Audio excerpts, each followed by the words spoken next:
దైవజనులందరికీ మన ప్రభు అయిన యేసుక్రీస్తు నామంలో అందరికీ శుభాభివందనాలు తెలియచేస్తున్నానండి. ఈరోజు సార్వత్రిక సంఘ సభ్యులందరికీ గుడ్ న్యూస్ చెప్పబోతున్నానండి. సో మన అమెరికా అధ్యక్షులైన డొనాల్డ్ ట్రంప్ గారు ఎన్నో ఆశీర్వాదకరమైన చట్టాలని అమెరికాలో ప్రవేశపెట్టారండి. ఆశీర్వాదకరమైన చట్టాలు ఏంటో అని మీకు డౌట్ రావచ్చు. ఈరోజు నేను చెప్తానండి. ఆశీర్వాదకరమైన చట్టాలని అమెరికాలో ప్రవేశపెట్టారండి. సో ఈ డొనాల్డ్ ట్రంప్ గారు అమెరికాని సిన్లెస్ కంట్రీ కింద చేద్దామని దృఢ నిశ్చయం తీసుకున్నారండి. సో ఈయన ఎలక్షన్లో పాల్గొనక ముందు 4 నెలల క్రితం ఒక బుల్లెట్ అనేది తగలబోయింది. ఆయనకి చెవు అనేది గాయమైంది. కాకపోతే ఆయన చనిపోలేదు. సో దేవుడు ఆయన జీవితంలో ఒక అద్భుత కార్యాన్ని చేశారు. ఒక రక్షణని ఆయనకి చూపించారండి. ఆ రోజే ఆయన నేను నా జీవితాన్ని దేవునికి అప్పగించుకుంటున్నాను, నా జీవితం అంతా నేను దేవుని వాక్యానుసారంగా నడుచుకుంటాను అని ఒక దృఢ నిశ్చయం తీసుకున్నారండి. ఎప్పుడైతే ఆయన ఆ దృఢ నిశ్చయం తీసుకున్నారో ఆ రోజు ఆయన ఎలక్షన్స్లో విన్ అయ్యారు. ఇప్పుడు అమెరికా అధ్యక్ష పదవిని కొనసాగిస్తున్నారండి. సో ఈయన అమెరికాలో అనేక ఆశీర్వాదకరమైన చట్టాలను ప్రవేశపెట్టారండి. ఆశీర్వాదకరమైన చట్టాలను ప్రవేశపెట్టారు. సో ఏంటి ఆ ఆశీర్వాదకరమైన చట్టాలు ఏంటో మనం ఈరోజు తెలుసుకుందామండి. సో ఇంతకుముందు అమెరికా అధ్యక్షులు ఉండేవారు కదండి, ఆయన పేరు జో బైడెన్ అనమాట. సో ఈ జో బైడెన్ గారు కొన్ని శాపగ్రస్తమైన చట్టాలని అమెరికాలో ప్రవేశపెట్టారండి. అవేంటో ముందు డిస్కస్ చేద్దాం. స్వలింగ సంపర్కాన్ని లీగలైజ్ చేశారండి. గే మ్యారేజెస్ని లీగలైజ్ చేశారు. గే మ్యారేజెస్ అంటే గర్ల్స్ని పెళ్లి చేసుకోవచ్చు, బాయ్స్ని పెళ్లి చేసుకోవచ్చు. స్వలింగ సంపర్కం అంటే ఆడవాళ్ళతో సెక్స్ చేస్తారు, అబ్బాయిలతో సెక్స్ చేస్తారండి. అర్థమవుతుందండి. అంతేకాకుండా సండే ఏం చర్చ్కి వెళ్ళవసరం లేదు. సండే మార్నింగ్ లెగ్గానే సూర్యుడికి నమస్కరించండి అనే ఒక చట్టాన్ని కూడా తీసుకొచ్చారండి. ఇవన్నీ దేవుని వాక్యానికి వ్యతిరేకమైన చట్టాలు. అంతేకాకుండా సో పెళ్లి కాకముందు ఎవరైనా గర్భం ధరించిన ఆ యొక్క గర్భధారాన్ని వాళ్ళు తీయించేసుకోవచ్చు. అంటే అబార్షన్ కూడా లీగలైజ్ చేస్తారన్నమాట. సో ఇటువంటి చట్టాలను తీసుకొచ్చారన్నమాట ఆ జో బైడెన్ గారు. సో ఈ చట్టాలన్నీ దేవుని వాక్యానికి వ్యతిరేకమైనవే కదండి. కాకపోతే ఇప్పుడు డొనాల్డ్ ట్రంప్ గారు అమెరికా అధ్యక్షుల కింద నియమింపబడ్డారు. ఆయన ఈ యొక్క దేవుని వాక్యానికి వ్యతిరేకమైన ఈ యొక్క చట్టాలని నిర్మూలించి సిన్లెస్ అమెరికాని నెలకొల్పాలని ఆయన దృఢ నిశ్చయం తీసుకున్నారండి. ఇది సార్వత్రిక సంఘ సభ్యులందరికీ ఎంతో ఆనందకరమైన న్యూస్ అండి. ఓకేనండి. సో ఇప్పుడు డొనాల్డ్ ట్రంప్ గారు ప్రవేశపెట్టిన ఈ యొక్క ఆశీర్వాదకర చట్టాలను మనం ధ్యానిద్దామండి. సో డొనాల్డ్ ట్రంప్ గారు ఏమి చట్టాలను ప్రవేశపెట్టారంటే, సో స్వలింగ సంపర్కాన్ని నిర్మూలించాలి. స్వలింగ సంపర్కం ఎవరైనా చేస్తే వాళ్ళు కఠినమైన చర్యలకి గురవుతారు, వాళ్ళకి కఠినమైన శిక్షలు కూడా ఉంటాయని చెప్పారండి. సో కఠినమైన శిక్షలు కూడా ఉంటాయని చెప్పారన్నమాట. అంటే గర్ల్స్ని కిస్ పెట్టుకోకూడదు, గర్ల్స్తో సెక్స్ చేయకూడదు, అలాగే విధంగా బాయ్స్తో సెక్స్ చేయకూడదండి.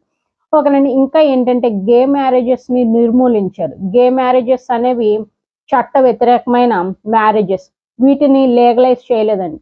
అర్థమవుతుంది. అంటే అమ్మాయిలను పెళ్లి చేసుకోకూడదు, అబ్బాయిలను పెళ్లి చేసుకోకూడదండి. అర్థమవుతుంది కదా. ఇంకా ఏంటంటే ప్రతి క్రైస్తవుడు సండే చర్చ్కి వెళ్ళాలి. ఒకవేళ ఏ క్రైస్తవుడు అయితే చర్చ్కి వెళ్ళడం మానేసాడో ఆ క్రైస్తవుడు మళ్ళీ రీబ్యాప్టిజం తీసుకోవాలి అని ఇటువంటి గొప్ప చట్టాలని తీసుకొచ్చారండి. So America ఆశీర్వదింపబడుతుందండి. సో అమెరికాలో ఉన్న ఆ యొక్క కరువు అనేది పోతుంది. సో ఏ దేశంలో ఉన్న కరువు వచ్చింది అనుకోండి, అది దేని వల్ల వస్తుందో తెలుసా? ఆ దేశంలో పాపం పెరిగిపోతే కరువు అనేది వస్తుందండి. సో ఇప్పుడు అమెరికా కరువులోనే ఉందండి, అంతే కదా, రెసిషన్లో ఉంది. సో అది తొలగించాలంటే అమెరికాలో ఉన్న ఆ యొక్క సిన్ఫుల్ చట్టాలని తొలగించాలి. సో డొనాల్డ్ ట్రంప్ గారు ఇప్పుడు ఆ యొక్క పాపాన్ని తొలగిస్తున్నారు అమెరికా నుంచి. సో తద్వారా ఇప్పుడు నేనేం చెప్తున్నానంటే అమెరికా ఆశీర్వదింపబడుతుంది. అమెరికాలో ఉన్న కరువు కూడా నిర్మూలింపబడుతుంది. అర్థమవుతుంది కదండి. సో మన దేశంలో కూడా స్వలింగ సంపర్కం అనేది లీగల్ చేశారండి. అందుకనే మన దేశంలో కూడా చూసారా, ఆడవాళ్ళని పెళ్లి చేసుకుంటున్నారు, మగాళ్ళు పెళ్లి చేసుకుంటున్నారండి. సో మన దేశంలో కూడా చట్టాలన్నింటినీ మార్చితే బాగుందని నేను కోరుకుంటున్నానండి. స్వలింగ సంపర్కాన్ని నిర్మూలించే చట్టం రావాలి. అదేవిధంగా గే మ్యారేజెస్ని నిర్మూలించే చట్టం రావాలి. ఇల్లీగల్ అఫైర్స్ని కూడా నిర్మూలించాలండి. అర్థమవుతుందండి. వ్యభిచారం లీగలైజ్ చేశారు మన కంట్రీలో.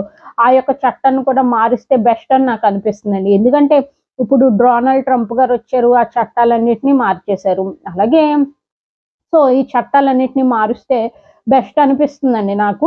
ఎందుకంటే వీటి వల్ల భూమి అనేది అపవిత్రం అవుతుంది. ఎప్పుడైతే భూమి అపవిత్రం అవుతుందో అప్పుడు ఆ దేశంలో కరువు వస్తుంది, వరదలు వస్తాయి, భూకంపాలు వస్తాయి, వర్షాలు వస్తాయి, ఆస్తి నష్టం జరుగుతుంది, జన నష్టం జరుగుతుంది. వీటన్నిటిని ప్రివెంట్ చేయాలంటే పాపాన్ని పరిహరించాలి. ఆశీర్వాదకరమైన చట్టాలని దేశంలో నెలకొల్పాలండి. ఇది చాలా ఇంపార్టెంట్ అండి. డొనాల్డ్ ట్రంప్ గారు దేవుని యందు భయభక్తులు గల బిడ్డ అండి. అందుకనే ఆయన అమెరికాని రక్షించుకోవడం కోసం, ఆ కరువు నుంచి బయటకు తీసుకురావడం కోసం ఆయన ఆశీర్వాదకరమైన చట్టాలని నెలకొల్పుతున్నారు. అమెరికాకి శాపం తెచ్చి ఆ యొక్క చట్టాలన్నిటినీ కొట్టివేస్తున్నారండి. సో మన దేశంలో కూడా ఈ యొక్క స్వలింగ సంపర్కాన్ని, గే మ్యారేజెస్ని, వ్యభిచారాన్ని కొట్టివేసే చట్టాలు వస్తే బాగుండని నేను కోరుకుంటున్నానండి. నా కోరిక నేను చెప్తున్నాను అనమాట. సో అదేవిధంగా డొనాల్డ్ ట్రంప్ గారు లింగ మార్పిడి సర్జరీస్ని కూడా నిర్మూలించారన్నమాట. ఈ సర్జరీస్ ఇంకా లీగలైజ్ చేయకూడదు, ఈ సర్జరీస్ని కొనసాగించకూడదు అని అమెరికాకి ఆజ్ఞ ఇచ్చారన్నమాట. ఇంక ఇప్పుడు ఎవరు లింగ మార్పిడి సర్జరీస్ చేసుకోరండి. అంటే ఏంటి, గర్ల్స్ బాయ్స్ కింద కన్వర్ట్ అయిపోయేవారు, బాయ్స్ గర్ల్స్ కింద కన్వర్ట్ అయిపోయారండి. ఈ లింగ మార్పిడి సర్జరీస్ లీగలైజ్ ఎవరు చేశారంటే ఈ యొక్క జో బైడెన్ గారు చేశారన్నమాట. ఇప్పుడు ఆ చట్టాన్ని కూడా డొనాల్డ్ ట్రంప్ గారు కొట్టివేశారన్నమాట. సో ఇప్పుడు ఇంకా అమెరికాలో లింగ మార్పిడి సర్జరీస్ అనేవి కొనసాగవండి. సో అదేవిధంగా మన కంట్రీలో కూడా లింగ మార్పిడి సర్జరీస్ కొనసాగకూడదండి. చాలా మంది బాయ్స్ గర్ల్స్ కింద కన్వర్ట్ అయిపోతున్నారు. అదేవిధంగా కొంతమంది గర్ల్స్ కూడా బాయ్స్ కింద కన్వర్ట్ అవుతున్నారు. గర్ల్స్ బాయ్స్ కింద కన్వర్ట్ అవ్వడం చాలా తక్కువ మందినే చూస్తున్నామండి. ఎక్కువ బాయ్స్ గర్ల్స్ కింద కన్వర్ట్ అయిపోతున్నారు. సో పింకీ గారు, అంకితా రాజు గారు వీళ్ళందరూ బాయ్స్ అండి, గర్ల్స్ కింద కన్వర్ట్ అయిపోయారు. అంటారు మాకు గర్ల్స్ ఫీలింగ్స్ వచ్చేస్తున్నాయి, హార్మోనల్ ఇంబ్యాలెన్స్ వల్ల మాకు గర్ల్స్ లక్షణాలు ఉన్నాయి అని అన్ని వాళ్ళు చెప్పి వాళ్ళ సర్జరీస్ చేసేసుకుంటున్నారండి. దానికి ట్రీట్మెంట్ కూడా ఉంటుంది. డాక్టర్స్ అందరూ ముందుకు రావాలి. ఈ విధంగా ఎవరికైనా ప్రాబ్లం ఉంటే బాయ్స్కి వాళ్ళకి హార్మోనల్ ట్రీట్మెంట్ ఇవ్వాలండి. ముందు హార్మోనల్ ట్రీట్మెంట్ ఇచ్చిన తర్వాత వాళ్ళకి బాగవుతుంది అన్నమాట. సో హార్మోనల్ ట్రీట్మెంట్ ఇవ్వాలండి. అర్థమవుతుంది. అంతేగాని సర్జరీస్ చేయకూడదని నేనైతే అనుకుంటున్నానండి, కోరుకుంటున్నాను. ఆ సర్జరీస్ కూడా చాలా కాస్ట్లీ సర్జరీస్, అందరూ చేయించుకోలేరు. అర్థమవుతుంది కదండి. సో అటువంటి సర్జరీస్ కూడా ఇంకా అమెరికాలో జరగవండి. అమెరికాలో బాయ్స్ బాయ్స్లా ఉంటారు, గర్ల్స్ గర్ల్స్లా ఉంటారు. ఈ యొక్క లింగ మార్పిడి సర్జరీస్ అనేవి నివారించారు. సో మన దేశంలో కూడా ఇటువంటి ఆశీర్వాదకరమైన చట్టాలు రావాలని మనం బలంగా దృఢంగా ప్రార్థన చేయాలండి. ఓకేనండి. సో బాయ్స్ బాయ్స్తో సెక్స్ చేయకూడదు, గర్ల్స్ గర్ల్స్తో సెక్స్ చేయకూడదు, అదేవిధంగా బాయ్స్ బాయ్స్ని పెళ్లి చేసుకోకూడదు, గర్ల్స్ గర్ల్స్ని పెళ్లి చేసుకోకూడదు. అర్థమవుతుంది కదండి. ఇటువంటి గొప్ప చట్టాలు అనేవి మన దేశంలో రావాలని నేను మనస్ఫూర్తిగా కోరుకుంటున్నానండి. అంతేకాకుండా ఇంకొన్ని విషయాలు చెప్తానండి. సో ఎలన్ మస్క్ గారి అబ్బాయి మొన్న న్యూస్లో విన్నానండి. పాపం ఆయన అబ్బాయి కూడా లింగ మార్పిడి సర్జరీ చేయించుకొని గర్ల్ కింద మారిపోయాడని ఆయన చాలా చింతించారండి. చాలా ఆస్తిపరుడు వాళ్ళ కుమారుడు. మరి అయినా కూడా సో సాతాను యొక్క నడిపింపు వల్ల ఆయన మరి ఆ లింగ మార్పిడి సర్జరీ చేసుకొని గర్ల్ కింద మారిపోయాడు. ఇది చాలా దుఃఖకరమైన విషయం అండి. సో ఇటువంటి ఆలోచనలు సాతాను వల్ల వస్తాయండి. సాతాను ఎప్పుడు దేవుని వాక్యానికి వ్యతిరేకమైన క్రియలు మనతో చేపిస్తుంది. దేవుడి వాక్యం ఏం చెప్తుందండి,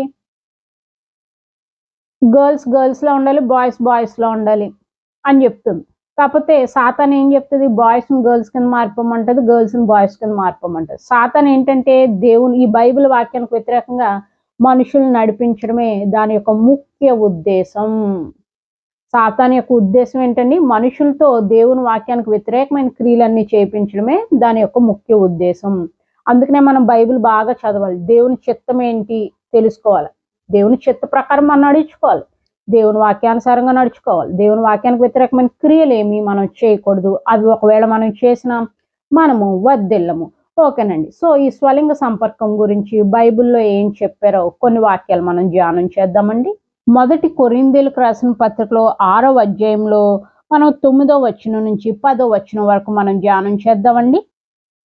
అన్యాయస్తులు దేవుని రాజ్యమునకు వారసులు కానేరరని మీకు తెలియదా? అన్యాయస్తులు అంటే ఎవరండి? ఎవరైతే దేవుని వాక్యానికి వ్యతిరేకంగా నడుచుకుంటారో వాళ్ళందరూ దేవుని దృష్టిలో అన్యాయస్తులు. వాళ్ళెవరు దేవుని రాజ్య వారసులు కాదు. సో వాళ్ళ లిస్ట్ అనేది మనకి ఇక్కడ ఇచ్చారండి, చూద్దాం. మోసపోకుడి, జారులైనను, జారత్వం చేసేవాళ్ళండి, జారత్వం చేసేవాళ్ళైనను, విగ్రహారాధకులైనను, సో విగ్రహాన్ని ఆరాధించే వాళ్ళైనను, వ్యభిచారులైనను, వ్యభిచారాన్ని చేసేవాళ్ళని, వ్యభిచారులైనను, ఆడింగితనం గలవారైనను. ఆడింగితనం అంటే ఏంటంటే పురుషులు స్త్రీల్లాగా బట్టలు వేసుకుంటారు, స్త్రీల్లాగా నటిస్తారండి. పువ్వులు పెట్టుకొని, చీర కట్టుకొని ఆడింగి పనులు చేస్తూ ఉంటారు. ఆ విధంగా చేయకూడదండి. దేవుడు పురుషుల్ని దేవుని యొక్క స్వరూపంలో నిర్మించారండి. మరి ఆయన స్వరూపాన్ని మీరు అవమానపరుస్తున్నట్టు దేవుడు ఎంత మాత్రము దానికి అంగీకరించడండి. మీరు ఖచ్చితంగా నరకానికి వెళ్ళిపోతారు. అందుకనే మీరు ఒకవేళ అటువంటి మేము ఆడింగితనంగా ఉండకూడదన్నా మేము అలాగ అయిపోతున్నామండి అంటే మీరు డాక్టర్ గారిని సంప్రదించి మంచి హార్మోనల్ ట్రీట్మెంట్ అనేది తీసుకోవాలండి. ప్రతిదానికి మంచి ట్రీట్మెంట్ అనేది వచ్చేసిందండి. ఎవరు లింగ మార్పిడి సర్జరీస్ చేయించుకోకూడదు, అదేవిధంగా స్వలింగ సంపర్ల కింద ఉండకూడదని నేను కోరుకుంటున్నానండి. నెక్స్ట్ చూద్దాం. పురుష సంయోగులైనను, పురుష సంయోగులు పురుషులు పురుషులతో కలుస్తారు కదండి, వాళ్ళని పురుష సంయోగులైనను, దొంగలైనను, లోబులైనను, త్రాగుబోతులైనను, దోషకులైనను, దోచుకునే వారైనను దేవుని రాజ్య వారసులు కానేరరు. సో వీళ్ళెవ్వరు దేవుని రాజ్య వారసులు కారండి. సో సాతాను ఏం చేస్తుందో తెలుసా? దేవుని వాక్యానికి వ్యతిరేకమైన క్రియలు చేపించి మనుషులందరినీ నరకపాత్రుల కింద చేయాలన్నదే దాని గోల్ అండి. దాని గోల్ని మనం పసిగట్టి మనం చక్కగా నీతిమంతులుగా దేవుని వాక్యానుసారంగా నడుచుకుంటే మనకి మంచిది, మనం నివసిస్తున్న భూమికి కూడా ఆశీర్వాదాలు అనేవి వస్తాయండి. సో జారత్వం చేయకూడదు, విగ్రహారాధన చేయకూడదు, వ్యభిచారం చేయకూడదు, ఆడింగితనం, పురుషులు ఆడవాళ్ళు వేషాలు వేసుకోకూడదు, ఆడవాళ్ళు చేసే ఆడవాళ్ళకి బిహేవ్ చేయకూడదు. నెక్స్ట్ పురుష సంయోగం, సో గేస్ కింద ఉండకూడదు. బాయ్స్తో సెక్స్ చేయడం, గర్ల్స్తో సెక్స్ చేయడం, ఇటువంటి పిచ్చి పనులు చేయకూడదు. దొంగతనాలు చేయకూడదు. ఓకేనండి. లోబులు పిసినారితనంగా ఉండకూడదు. త్రాగుబోతుల్లో ఉండకూడదు. దోషకులు తెగ దూషిస్తారండి. దూషకులు ఉన్నారు, పాస్టర్లు అని చెప్పుకునే వాళ్ళే చాలా భయంకరంగా దూషిస్తున్నారు. అదే నాకు బాధాకరంగా ఉందండి. పాస్టర్లు అయిపోయిన తర్వాత బైబిల్ చదవడం మానేశారు అనుకుంటా. సో వాళ్ళకి ఏం తెలియట్లేదు. వాళ్ళ వల్ల అన్ని జనులు పాస్టర్ అనిపించుకుంటున్నారు. మళ్ళీ మేము పాస్టర్స్ అని చెప్తున్నారు, నోటి నుంచి ఎన్నో బూతులు, ఎన్నో దూషణ. సో దూషకులు కూడా ఎవరు పరలోక రాజ్య వారసులు ఎవరు? పర్వాలేదండి, మనం అందరం ఒక్కొక్కసారి తప్పు చేస్తాం. ఆ తప్పును విడిచిపెట్టడంలోనే దేవునికి ఆనందం ఉంటుంది. మనం ఆ తప్పును విడిచిపెడితే దేవుడు ఖచ్చితంగా క్షమిస్తారండి. ఎవరైనా పాస్టర్లు అయ్యండి దోషకుల కింద ఉంటే ఆ యొక్క దూషణ అనే దాన్ని మీరు విడిచిపెట్టండి. అర్థమవుతుందండి. అన్యజనుల దేవుని నామాన్ని మనం ఎప్పుడు దూషణ పాలు చేయకూడదు. నెక్స్ట్ అండి, దోచుకొని వారైనను, తెగ దోచేసుకుంటున్నారండి. ఇప్పుడు ఎన్ని cyber crimes, cyber cases note అవుతున్నాయో అర్థమవుతుందండి. తెగ దోచేసుకుంటున్నారు. ఈ దోచుకునే వాళ్ళే కూడా ఎవరు పరలోక రాజ్యానికి వెళ్ళరు. ఓకేనండి. సో సాతాను ఇప్పుడు ఏవేవైతే చేయొద్దని దేవుడు చెప్పాడో వాటన్నిటిని మనతో చేయిస్తాడు. వాటిని గుర్తెరిగి బైబిల్ బాగా చదివి ఇటువంటి నీచమైన పనులు చేసుకోకుండా మనల్ని మనం కాపాడుకోవాలి. దూషణ అనేది చేయకూడదు. క్రైస్తవ బిడ్డలు అసలు చేయకూడదు, పాస్టర్ గారు కూడా చేయకూడదు. ఓకేనండి. నెక్స్ట్ చూద్దాం. నెక్స్ట్ లేవియా కాండంలో 18వ అధ్యాయంలో 22వ వచనం చూద్దామండి. 22వ వచనం చూడండి. స్త్రీ సైన్యం వలె పురుష సైన్యము కూడదు. సో పురుషులు స్త్రీతో సైనించే విధంగా పురుషులు పురుషులతో సైనించకూడదు. పురుషులు స్త్రీతో సైనిస్తారు కదండి. సో పురుషులు స్త్రీతో సైనించు విధంగా పురుషులు పురుషులతో సైనించకూడదు అని దేవుని వాక్యం అనేది మనకి ఇక్కడ లిఖింపబడి ఉందండి. అది హేయము. నెక్స్ట్ జంతువులతో కూడా సైనించకూడదండి. ఈ మధ్య జంతువులతో కూడా సైనిస్తున్నారని న్యూస్ వచ్చిందండి. మొన్నే ఒక గేదెని 4 రేప్ చేసేసారు, కుక్కను రేప్ చేసేసారని చాలా న్యూస్లు వింటున్నాం. సో జంతువులతో సైనించేవారు కూడా పరలోక రాజ్యానికి వెళ్ళరండి. పరలోక రాజ్యానికి వెళ్ళరు. ప్రతి పురుషుడికి తన సొంత భార్య ఉండాలి, ప్రతి స్త్రీకి సొంత భర్త ఉండాలండి. భార్య భర్తతో సైనించాలి, భర్త భార్యతో సైనించాలి. ఇల్లీగల్ అఫైర్స్ కూడా, వివాహేతర సంబంధాలు కూడా కొట్టివేయబడాలండి. సో, వివాహేతర సంబంధాలు పెట్టిన వాళ్ళకి కూడా కఠిన చర్యలు తీసుకోవాలండి. మనకు కొత్త చట్టాలు, కఠినమైన చట్టాలు వస్తే బాగుండని నేను కోరుకుంటున్నానండి. ఈ యొక్క వివాహేతర సంబంధాల వల్ల చాలా మంది భార్యలు సంవత్సరాలు ఒంటరిగా జీవితాన్ని జీవిస్తున్నారండి. సో, మంచి చట్టాలు రావాలి. వాటిని ఇంప్లిమెంట్ చేయాలి. నెక్స్ట్ ఇంకొక వచనం చూద్దామండి. సో, లేవియ కాండంలో 20వ అధ్యాయంలో 13వ వచనం చూద్దాం. ఒకడు స్త్రీతో సైనించినట్లు పురుషునితో సైనించిన ఎడల వారిద్దరిని హేయక్రియలు చేసిరు గనుక వారికి మరణశిక్ష విధింపబలెను. ఒకడు స్త్రీతో సైనించినట్లు పురుషునితో సైనించిన ఎడల వారిద్దరూ హేయక్రియలు చేసిరు గనుక వారికి మరణశిక్ష విధింపవలెను. అర్థమవుతుందండి. మరణశిక్ష విధించేయమంటున్నాడండి. ఒక పురుషుడు స్త్రీతో సైనించినట్టు పురుషుడితో సైనిస్తే అంటే గేస్కి మరణశిక్ష విధించమని దేవుడు చెప్పాడండి. కాకపోతే మనం ఇప్పుడు కృపాయుగంలో ఉన్నాం కాబట్టి ఏం చేయాలి? పాపాన్ని విడిచిపెట్టాలి. ఇప్పుడు వరకు మీరు గేస్లా ఉండొచ్చు. అమ్మాయిలతో సైనించవచ్చు, అబ్బాయిలతో సైనించవచ్చు. ఒకవేళ మీరు లింగ మార్పిడి సర్జరీస్ చేయించుకొని ఉండొచ్చు. సో, దేవునికి క్షమాపణలు అడగండి. మీ పాపాలను విడిచిపెట్టండి. మోకాళ్ళలో ఉండండి. బైబిల్ బాగా చదువుకోండి. మోకాళ్ళలో ఉండండి. ప్రార్థన చేసుకోండి. తండ్రి, నేను తెలుసో తెలియకో పాపం చేశానయ్యా. నన్ను క్షమించు నాయన తండ్రి. జ్ఞానం లేక, నీ వాక్య జ్ఞానం లేక నేను పాపం చేశానయ్యా.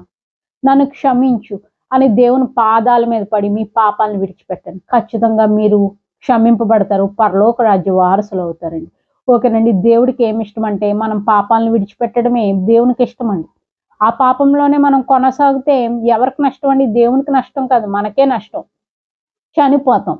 పాపాన్ని జీతం మరణం. మనం మరణం పొందుతాం. మనం మరణం పొందడమే కాకుండా నీతిమంతులైన మన సహోదరులకు కూడా మనం బాధ పెడతాం.